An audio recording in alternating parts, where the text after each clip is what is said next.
Yeah, thanks for joining us. Okay, what I'd like to do over the next few minutes is first give you a quick overview of the AFRAC program. We've never had a real chance at any of these conferences to talk much about the program itself. So I'm going to give a quick overview of the program itself, and then I'm going to turn it over to our panel. Each of these are members of our AFRAC Council, and they have a unique perspective on the value of the program, and I think they have a lot of insight that they can share with us. First of all, what it stands for is the Ag Fertilizer Research and Education Program, and this program officially started in 2008. Prior to that time, there was a lot of concern about Minnesota fertilizer research, and that a lot of concern that we were just simply falling behind other states' fertilizer recommendations and programs. What was happening in Minnesota was our state appropriations, which historically fund a lot of this research, was dwindling. At the same time, the University Soil Science Department was facing some huge personnel losses. People like Giles Randall, Gary Mulzer, George Ream, they were all getting ready to retire or had retired, and there was a lot of concerns that these positions would not be refilled. A lot of our extension bulletins were using data from the 1970s and the 80s, and farmers and crop consultants had a real hard time relating to 140 bushel yield when they were getting 190 bushel yield. So there was just a lot of concerns and about this.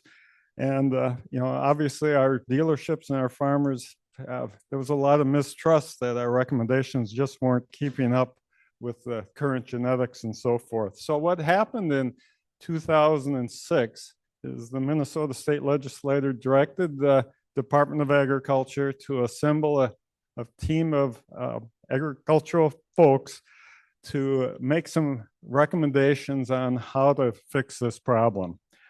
And so this was called the Ag Nutrient Task Force. There was about 20 or 25 people. Some of you in this room were probably on that committee, but they reviewed what some of the other states were doing, particularly Illinois, Wisconsin, and Iowa in terms of their programs. They've had fertilizer checkoff programs for a number of years, so we had a lot to learn from those neighboring states.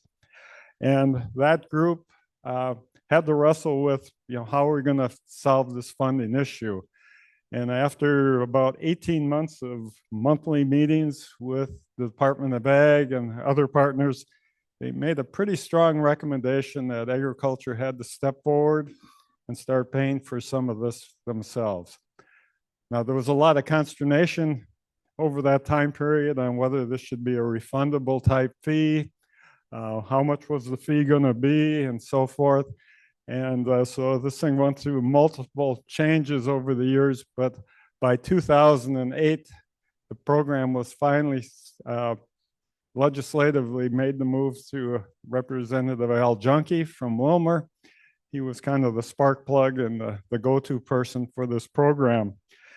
So that program got started in 2008, which meant that we could start collecting the fees for the program and start assembling the council. So the way this program works is it's 40 cents per ton on every ton of fertilizer sold in the state. That fee goes into a dedicated account that the Department of Ag manages for us that generates between $1.2 and $1.5 million a year. So in terms of dollars and cents, the cost of the average producer about 5 to 10 cents per acre to run this program. The funding is unique in the fact that the council members make all of the funding decisions. This is not a decision made by the Department of Ag or by the university. Unlike some other research programs, this one was done. These decisions are made by the council, which is made up entirely of farmers and ag professionals. I also want to make sure that you know that the Department of Ag is a very important player in this. They handle all our contractual obligations. They collect the fees, and they are also very important to us when it comes down to the legislative stuff. So we lean on their expertise quite a bit. So big picture wise, what this program means to us since we've started, AFREC has invested $16 million into fertilizer research programs. And what that translates into is roughly about 100 individual projects have been funded over the last, since the life of the program. If you're interested in some of the background on this, the extension folks have put together some really nice fact sheets for us, and they're out on the table. Paul and Jack do a great job of keeping this stuff updated for us, as well as they put out a quarterly communications update to let everyone know what's been happening, and these are extremely helpful. And they recognize that there's some very unique ways to get the information out through podcast, radio. A lot of times our typical print just doesn't do the job. So the council felt very strongly that the educational piece of this program is very important. And we typically invest about 15% of those funds into outreach.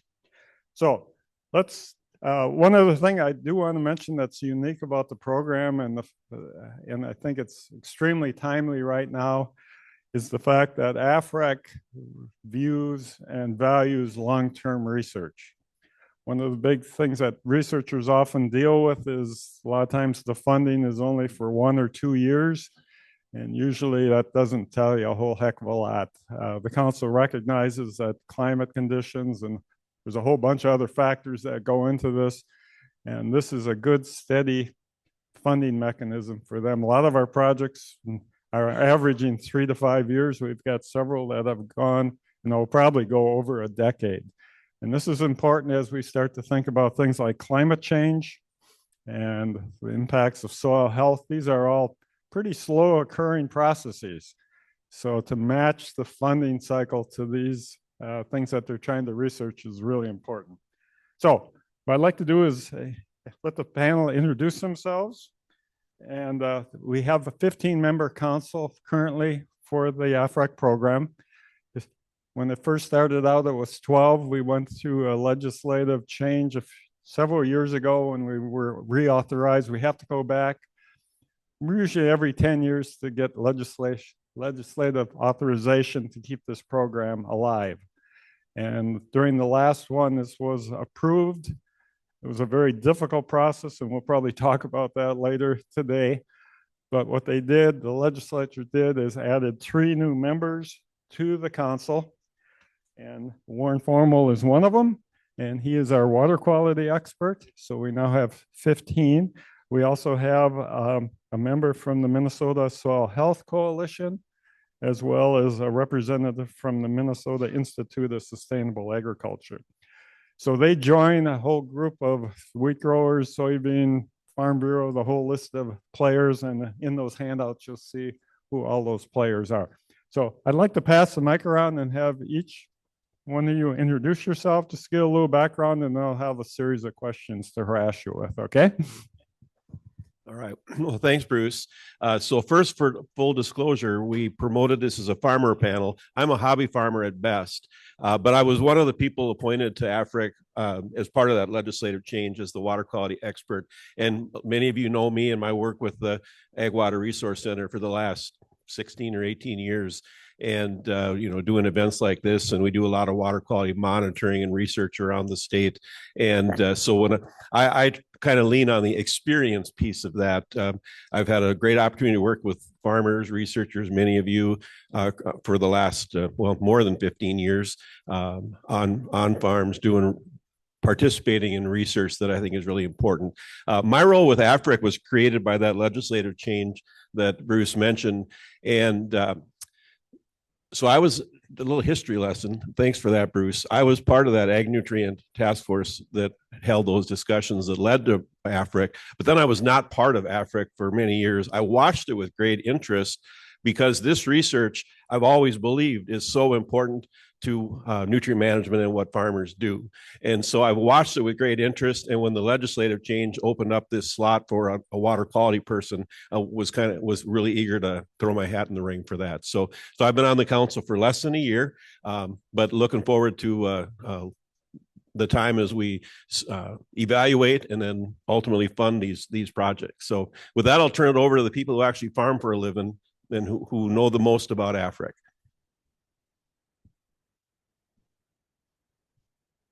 There we go. Yeah, I'm Rodney Mull. I'm over in the Mower County area by Hayfield. We operate a small cash crop farm there, and I have some beef cattle. I'm involved in the Minnesota corn growers. That's kind of how I got involved with the AFRAC. They usually have a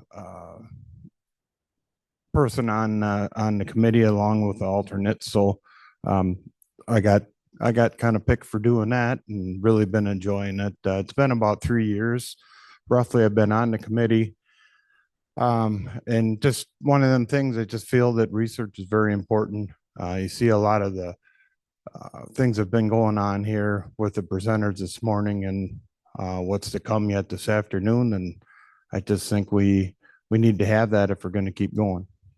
So I'll pass that on to Jeff. Jeff Pagel. I'm from Olmsted County, just south of Rochester and Eota. My family and I farm with my parents and my brother and his family. We dairy farm, milk about 150 cows. And I serve on the AFRAC Council representing Minnesota Farm Bureau, serve on the state board of directors for them. And like Rodney, Minnesota Farm Bureau has that seat. And so they said, "Hey, we think you should do this." And I said, "Are you sure? I'm a cow guy, not a fertilizer guy." But it's been really neat to get involved and get to know more about AFRAC, and the good work that it does, and interact with the researchers and get to know them as well. So. And one thing that Jeff is too modest to say, he's our chair. So we greatly appreciate all the time and effort that he puts into it. And it's a lot, believe me. So thank you very much. I'm going to have a couple questions for you guys, and you can respond as needed. But I'd like you to compare and contrast your fertilizer management practices, thinking about when you first started farming, or maybe when you watched your dad farm, to what you practice now. And maybe a side question to that is how has AFRAC helped make those changes? Jeff, you want to start with that? Sure. I guess for me, on our farm, maybe not necessarily so much specifically to the fertilizer part of that question, but just our farming practices in general. We farm about 350 acres, corn, soybeans, alfalfa, and most recently we've added in oats as a small grain as an additional crop. And 10 years ago, we decided that we were going to try to go to no-till. And certainly that's been, there's challenges with that, and it's been a learning experience. But, that's something that if my grandpa would have seen that, he would, "Well, what are you doing? Like, get the moldboard plow, let's go." And I mean, just the evolution of, you go from turning things blacker than black and doing it this way to, now it's the cover crops. You want it green, and it's not necessarily about how much fertilizer you can put out there. It's, well, geez, we only need this much. Let's try to dial that back and do less with more. So I guess just, even in the last 10 years, our operation has changed quite a bit, and certainly had its challenges, but it's been fun to learn along the way and talk with other people. So. Yeah, basically, I like to echo what Jeff had to say there. Back in the day, he used to plow it as deep as you can and work it as many times as you can, and maybe it's good enough to plant corn. But now with strip till methods and whatever else that a lot of us have adapted and trying out, there's just a lot more methods to going about growing a crop of corn. I'm also involved in our SWCD committee, and there's a lot of alternatives there too, as far as some of the strip tills and cover crops and whatever else. So just trying to find out what's really makes the economic sense between the two, and trying to get the combination tied together. just thought of something else. I'm a dairy farmer. It takes me a little bit. So one of the other things that's really evolved on our farm is, with dairy, certainly we have the manure with that. And, back in the day, you hear all the old farmers talk about, in the wintertime that they had to daily haul their manure, and it was the 10 acres closest to the barn that, you could grow whatever you wanted on it because it had manure every day because that's where you could get. And in 2014, we were able to put up a manure storage facility, and that allows us to have storage for a full year for our dairy herd, and we're able to utilize that manure a lot better than we used to because we can put it, where we want it, when we want it, not, hey, we need to clean the barn type of deal. So, I guess from a nutrient perspective, that's probably that was a big investment for us, and certainly we had some grants and stuff like that to help cover that cost, but that was a big change for us as well. Warren, you see a lot of farms across the state. Do you want to add your perspective to that question? Sure. So I was going to say I haven't changed my nutrient management much on my acre or so of gardens and lawn, but your question about I've had the great privilege to interact with a lot of farmers, and it's impressive to see all the changes that farmers are making. And there's a whole pile of reasons, and technology, economics, programs like Jeff mentioned, the ability to store manure and use it more efficiently there. So there's a lot of good things going on within state agencies, federal programs, and all of those kind of things. But I think the thing that gets missed most often is just the fact that farmers are working so hard at this. In my world, interacting with a lot of folks outside of agriculture, there's often a perception that farmers really aren't paying attention, or they don't know. They're not very well they're not very well trained or educated and knowledgeable in how they manage nutrients. And I've had the great privilege to work with a lot of farmers who ought to have advanced degrees in nutrient management. The study they put into it, and it shows again in events like this where I hear some of the questions that you guys are asking. It's like very, very impressive.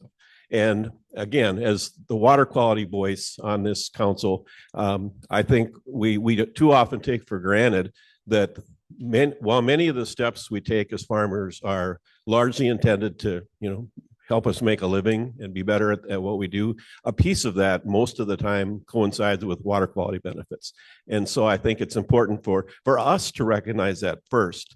I've had many conversations with farmers where I'll ask them, just having coffee or whatever. So what have you changed in nutrient management in the last 15, 20 years in your farm? And they say, oh, we do it the same way. But then when you start to ask specifics about rates and timing and all the details, then it just opens up a floodgate of, a whole bunch of things. And most of those ideas started in some farmer's shop or some farmer out in the field recognizing I need to do something to improve in this area. And so we could talk for a whole session on just metrics around that, but I think the farmer knowledge and the farmer desire to continue to get better is something we need to celebrate and focus on. Good answer. Jeff, I got a quick question for you. You've been farming in Southeast, and that's been a big water quality issue with the elevated nitrates and the citizens petition and so forth. And I'm just wondering what your thoughts or perspective are as how this AFRAC work has helped manage the public perception, and how certain are they of the science? I think, if there's one thing, there's many things, a lot of the research, but to me, in Warren 2, we served on Southeast Nitrate Work Group that was a wide variety of representation of people. And one of the things we kept coming back to was, the BMPs, the best management practices. And, I believe it was Dan a few years ago went through and in an AFRAC project and updated the recommendations in the BMPs. And, I think just keeping those BMPs, we may not always agree on what the numbers are in the BMPs, but, it's a general guideline. And in that work group, I mean, that got referenced a lot. And, I think as farmers, as long as we can use that as a good guideline, we're going to be all right. Rodney, maybe the same question for you, except on tile drainage. That's often controversial. Any thoughts on that, on some of the research that might help address some of those issues? Well, I just think, looking at some of the research from the project this morning, on some of the nitrates and issues that we're dealing with. If we don't have that research, what do we base our thoughts upon here to try to fight this off? Because if you think this, like what they're dealing with down in Southeast right now, is going to go away, it definitely isn't going to go away. It's going to get only worse. So I just think we need to keep having research like this, and it's very important that we keep them issues going. Warren, you got a big picture perspective you want to ask? Okay, great. This question's for any of you, is what type of research issues do you foresee in the next decade that we're going to be dealing with? Any big picture stuff that you'd like to talk about? Well, I guess I was just thinking, that nitrate issue is probably going to get expounded on more and more all the time that we're dealing with down in the southeast part of the state. It just seems like they just keep coming after us more and more. The manure issue is another one, especially down there dealing with the nitrates. How can we best use the manure in a more sustainable fashion, and just try to sharpen that up as we go here. Yes, one thing there was a proposal that we received this year. So one of the things that in Southeast Minnesota, and I can say that I am a member of the Oat Mafia, as our group likes to call ourselves. One of the things that, some, more farmer type research, and I think there's more and more being done, but increasing crops into a rotation, so to go from 3 or 2 crops to 3 crops, the amount of reduced nitrate loss is, it's substantial. And then if you can get to 4 crops, there's almost no nitrate loss. And so one of the crops that we've kind of started growing quite a bit in Southeast is oats, and particularly oats for food grade production. And, honestly, looking at some of the recommendations for oats, they were pretty outdated. And these aren't the oats that your grandpa grew. And we're planting them 3 to 4 bushel an acre, but we're also harvesting, 125 to 140 bushel an acre oats. So with a 38, 39, 40 pound test weight. So, it's a lot different. So we actually had a proposal in to AFRAC Council this year that is going to go through and update some of the oat recommendation guidelines. So, that's, like Rodney said, I don't think this nitrate issue is going away. Certainly there's other research done, by Department of Ag and geologists that show a lot of good things on water movement and aging and that stuff. But I think as far as our, the AFRAC Council, I think some of that, ways to reduce some of that nitrogen input is going to be huge. Thank you. Well, unfortunately, when this went through the last legislative session, this program was damn near killed. And even though it makes an awful lot of sense to all of us, this is farmer money that farmers are paying for. And the legislature want to take the right away to collect those fees. And unfortunately, it was resurrected, and Commissioner of Department of Ag, Commissioner Peterson, did an awful lot working with some key legislators to keep this program going.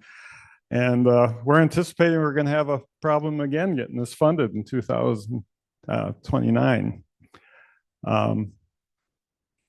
It's just so interesting that farmers are wanting to pay this fee and they might take that away from us. That makes absolutely no sense, does it? So I guess the question is what can we do to better prepare for the next session? Particularly in the House during the last session, the thought process was as well, we still have nitrate problems, particularly in the Southeast, so AFRAC must not be working. That was the attitude of some not all, but some legislators.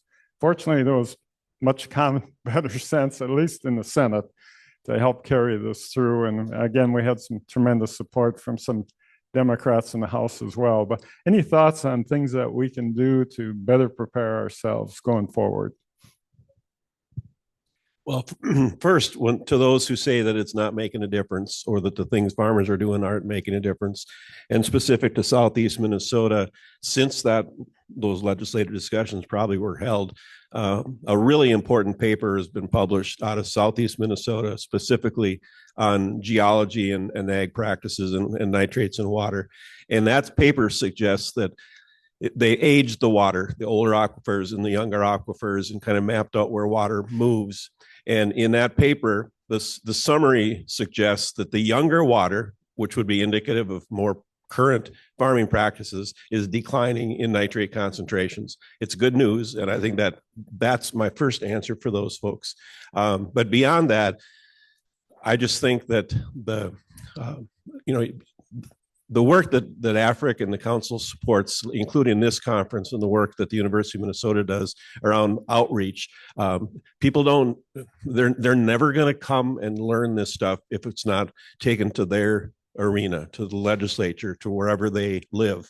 And so I think the fact that, and this isn't me, this was happening before I became involved with AFRIC, the fact that you as a council began to do more of that kind of reaching out, inviting people to come out and see the research you're doing at farm tours and field days, bringing it to their doorstep at the Capitol has been very important, and we need to keep doing more of that. Yeah, I was just gonna, similar to what Warren talked about, one of the things, somebody made a comment after we were reauthorized at the last legislative session. It was a battle, that's for sure. But outside of getting reauthorized, one of the other good things that came about, all of that work that was done, there's a lot more people that know what AFREC is and what they do now. And I guess since I've taken over as chairman, I guess I've tried to make sure that, to try to keep a focus on AFRAC and make sure that, people are hearing about it and know what we're doing, whether that's going to conferences like this or through my work through Farm Bureau. We've hosted a couple farm tours out on our place with legislators. And I think that's going to be important, just keeping them engaged. I know we've talked about that as a council, just bringing in elected officials to our meetings to have them see the work that we do, get out and see the research plots with us, and help them understand that. So I know we'll be working closely with Extension and the government relations with University of Minnesota to hopefully get some more of that done so that maybe we can ease that battle a little bit going forward. But the big part is just to keep telling the story of what we're doing. Yeah, I guess I'd just like to second that. And I think it was last night, Jeff, we were talking a little bit about even like at Farm Fest and some of these other events.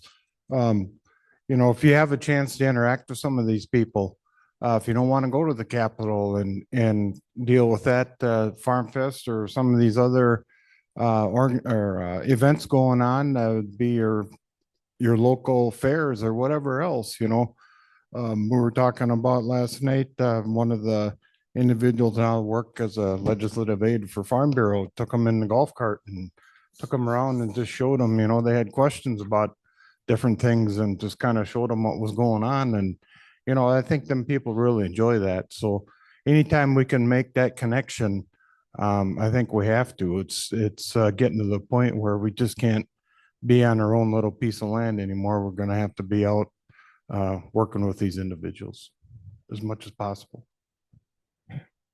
And I guess I'll take this time as a shameless plug.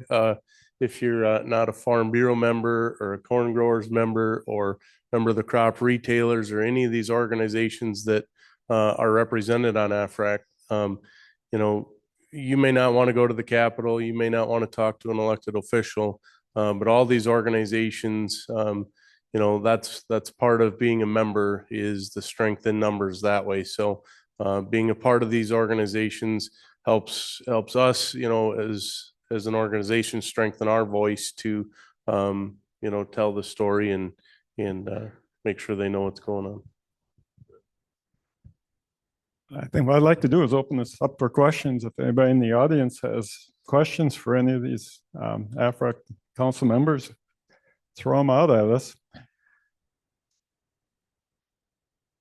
While you're thinking about that, Dan, go ahead. When it comes to agronomists, co-ops, they've been very instrumental when it comes to pesticides, resistance, and the role that they have is an exponential for us to be able to do that. We would expect farmers to be able to keep all of them in combinations and sources attachments for both in the great farmers that are content co-ops. Have they also become a resource for farmers?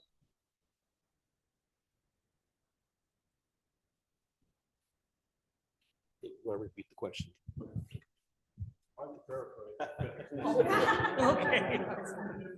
Do it the hard Are resources that private agronomists from co-ops and dealerships has been real instrumental when it comes to pesticides and resistant weeds and the complications that's come out over the past few years. How has their role increased or changed when it comes to fertilizer and agronomy for you, or has it not changed? I'll start. You know, certainly the agronomists that we work with at our local co-op, you know, like I talked about when we started, you know, we transitioned from turning it black and no cover crops, spray the weeds dead to, you know, now if we want the cover crops to grow, we have to have a pretty careful chemical program. And, you know, it's taken some education at the co-op level for that agronomist to figure that out. And, you know, they've actually been one of our biggest partners in making this work. So they've had to evolve through with the times as well. So I guess that's the change that I've seen. Well, and I'd just like to add, you know, they can be Farm Bureau members and corn grower members. It's like all of us, you know. I mean, that's a talent that we need. We need everybody to work together as a group, and probably more so going into this thing. Rather be take a few of them individuals along to the Capitol and talk about the nitrate issues or the tile issues or things like that. I mean, anything that you can get you know, numbers behind you and work with that type of thing. I think that's very important. So I would just add this. I apologize to you agronomists in the room. I often talk about farmers doing all this great stuff. And I know that many times it's aided by agronomists and other folks who are working with them.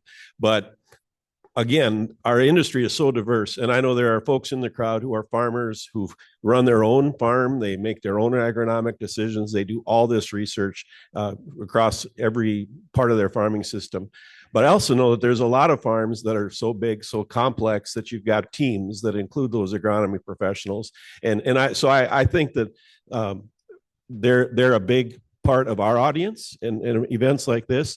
And I think, you know, quite often they're subject to the same criticism that farmers are from the environmental side, you know, not knowing enough, not caring enough. But I think for the most part, I think the agronomy professionals are doing a great job of helping with all of the improvements we see in nutrient management. And I think, yeah, it's just super important that we keep that team together and moving in the same direction. And so what I really like is when I see a table where there's a couple of farmers and their agronomists here, and they're kind of learning together, and hopefully it helps improve the whole system. And my sense is it is. Any other questions for the panel? Yes, Russ.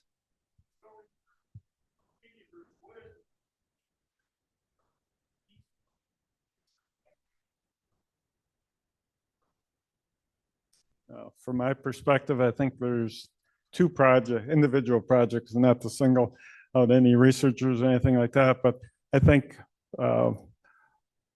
there's been a couple of projects that have really shown, and I'll showcase Vasu Sharma's irrigation project, for example.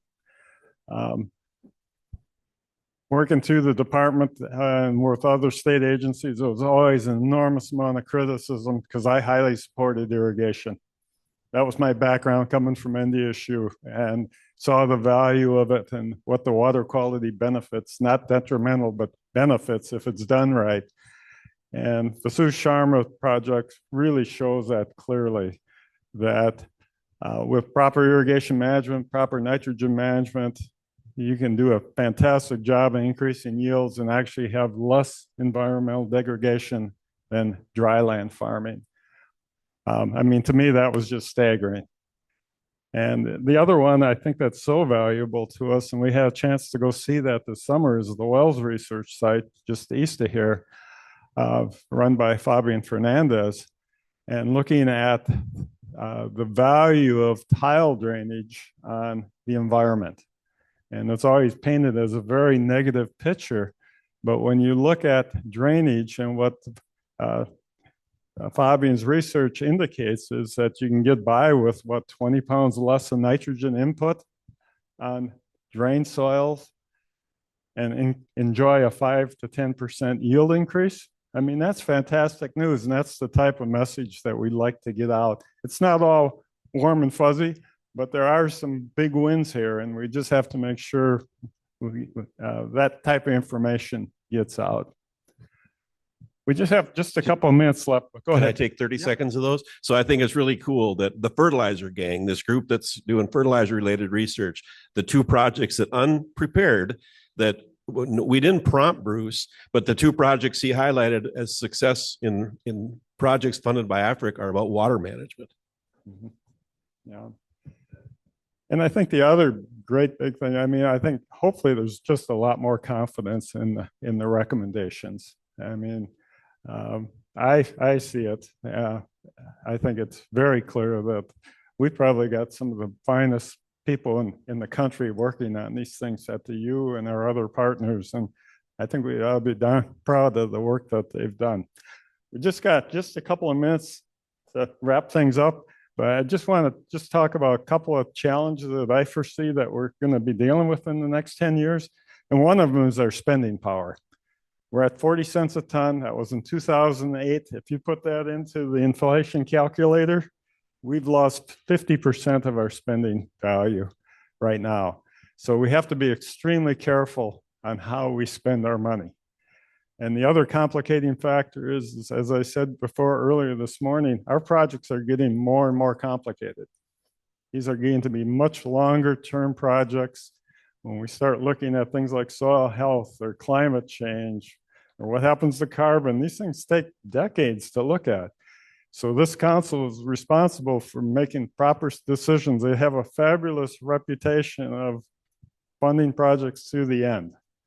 And we got to make those right decisions off the front end, and that's a challenge. It really is. So that requires a lot of partnership with the university and with our state agencies and so forth, so we can make proper decisions on spending these dollars. It also means that we have to be creative on how we partner with corn growers and other research entities that can help us co-fund some of these things. Manure management is always going to be an issue. We need to figure out how to clone Melissa. I mean, that's all that needs to be done, right? I mean, it's going to be a huge challenge, and I think it always will be. We have we talked about some of the biostimulants this morning. There's hundreds of them. out there, and how do you keep up with it? So we need to figure out how we can help farmers answer those questions for themselves on their own farms moving forward. And then again, I think the legislative supports is the big one that we're going to have to. So we're going to depend on all of you for that type of support going down the road. So Jeff, as chair, do you want to say any closing comments or wrap things up? Just say Miller time. That's all you have to say. Just say, most people that know me would say that I never turned down the opportunity to talk. So I guess first and foremost, I guess, thank you all for coming. This conference is funded through an AFRAC project, and it's certainly good to see the participation for all the work that Warren and Fabian put into putting this together. So thank you all for coming. And like Bruce said, we're going to need all kinds of support. Whether you're up for making a trip to the Capitol or letting somebody come out and see your farm, see what you're doing. We all do things a little bit different, but that doesn't mean it's wrong. So I guess that's what I got. Our speakers. Thank you.